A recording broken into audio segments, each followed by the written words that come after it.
আল্লাহ যারে পছন্দ করে বেশি তার পরীক্ষাও।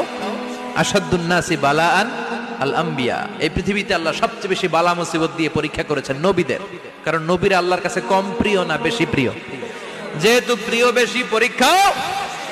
এজন্য মুমিনের উপর যদি পরীক্ষা আসে, মুমিনের উপর যদি অত্যাচার আসে, মুমিনের উপর যদি ধৈর্যের পরীক্ষা আসে, জেল জরিমানা আসে, মুমিন ওইটারে ভয় পায় না। মুমিন ভয় পায় একজনকে, চিল্লায় বলেন তিনি কে?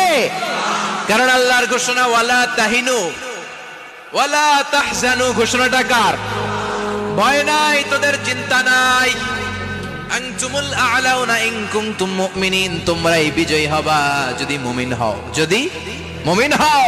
এজন্য ধৈর্যের পরীক্ষা দিতে হবে, আল্লাহর উপর তাওয়াক্কুল করতে হবে, অত্যাচার আর জুলুম আল্লাহর নামে সহ্য করে যেতে হবে। চিল্লায় বলেন ঠিক কিনা?